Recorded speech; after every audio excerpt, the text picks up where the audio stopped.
တခါတော့ကပြည့်ပြည့်လို့ခေါ်တဲ့မိန်းကလေးငယ်လေးတူရှိခဲ့ပါတယ်။သူမရဲ့9ရက်ပြည့်မွေးနေ့မနက်ခင်းမှာတော့ထူးခြားတဲ့လက်ဆောင်တစ်ခုရရှိခဲ့ပါတယ်။အဲ့ဒါကတော့လမ်းထောင်ကရှေးဟောင်းပစ္စည်းဆိုင်လေးထဲကဝယ်ယူလာတဲ့လက်ရအလွန်မြောက်လှတဲ့တစ်သားအယုတ်အိမ်လေးတစ်လုံးပဲဖြစ်ပါတယ်။ထိုအယုတ်အိမ်လေးရဲ့အခန်းတိုင်းမှာသေးငယ်တဲ့စားအုပ်စင်လေးတွေလင်းထိန်နေတဲ့မီးအိမ်လေးတွေနဲ့နူးညံ့တဲ့ကုလထိုင်လေးတွေအစီအရှိနေပါတယ်။ပြည့်ပြည့်ဟာထိုအိမ်လေးကိုကြည့်ရင်အထဲမှာတစုံတစ်ယောက်ရှိနေတယ်လို့မျိုးထူးဆန်းတဲ့ဆွဲဆောင်မှုကိုခံစားနေရပါတယ်။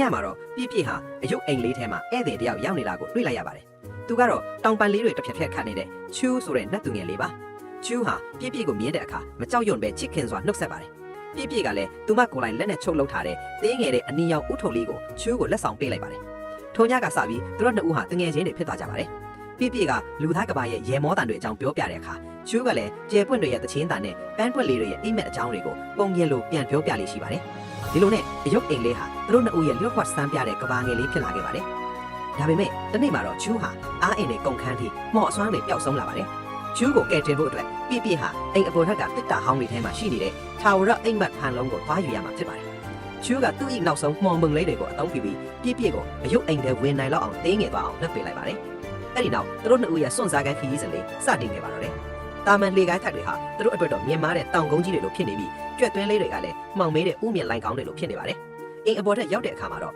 လူသားတွေမိတ်လျော့ထားတဲ့အရာတွေနဲ့ဖွဲ့စည်းထားတဲ့ဖုံမုတ်ဘီလူးကြီးနဲ့တိုးပါတော့တယ်။ချူးကဘီလူးကိုတားဆီးထားစင်မှာပဲပြည့်ပြည့်ကတက်တိရှိရှိနဲ့တစ်တာဟောင်းတွေကြားထဲမှာရှာဖွေလိုက်ရတောက်ပနေတဲ့ဖန်လုံးလေးကိုတွေ့ရှိသွားပါတယ်။ထိုဖန်လုံးထဲမှာပြည့်ပြည့်ငယ်စဉ်ကမှတ်ခဲ့ဖို့တဲ့အိမ်မက်တွေရေမောထန်တွေနဲ့ပုံပြင်အားလုံးတိမ်အောင်နေတာပါ။ဖန်လုံးရဲ့အလင်းရောင်ကြောင့်အမောင်ထုတ်တွေပျောက်ကွယ်သွားပြီးချူးလည်းအားအင်တွေပြန်ပြစ်လာခဲ့ပါတယ်။သူတို့နှစ်ဦးဟာအယုတ်အိမ်လေးစီကိုဘေးကင်းစွာပြန်ရောက်လာကြပြီးပြည့်ပြည့်ကလည်းသူမရဲ့စိတ်ကူးရင်တက်တဲ့နှလုံးသားကိုဘယ်တော့မှအပြောက်မခံတော့ဘူးလို့အတိပြုလိုက်ပါတယ်။နှစ်ပေါင်းများစွာကြာသွားတဲ့အခါပြည့်ပြည့်ဟာအရွယ်ရောက်ပြီးမိခင်တူဖြစ်လာပါတယ်။ဒီနေ့မှာတော့သူမဟာဖုံထူးနေတဲ့အိမ်အပေါ်ထက်ကနေထိုအယုတ်အိမ်လေးကိုပြန်ထုတ်ပြီးသူမရဲ့သမီးငယ်နဒီကိုလက်ဆောင်ပေးလိုက်ပါတယ်။ဒီအိမ်လေးထဲမှာမော်စရာတယောက်ရှိတဲ့သမီးသူ့ကိုမေတ္တာနဲ့ဂရုစိုက်ပြီးနော်လို့ပြည့်ပြည့်ကပြုံးပြီးမှာကြပါတယ်။နဒီလေးကအယုတ်အိမ်လေးထဲကိုငုံကြည့်လိုက်တဲ့အခါမှာတော့အနီရောင်ဥထုပ်လေးစောင်းထားတဲ့ချူးကအိမ်မက်အသက်တွေကိုလက်ခံဖို့အစင်သင့်ရှောင်ကျိုးနေတာကိုတွေ့လိုက်ရပါတော့တယ်။ပြည့်ပြည့်ဟာပဒင်းပေါက်နားကနေကြည့်ရင်လူကြီးဖြစ်သွားပေမဲ့လည်းသူမရဲ့ရင်ထဲမှာတော့ထိုမှော်စားနဲ့အမှတ်ရက်တွေဟာသာဝရရှင်တန်နေဥမာကို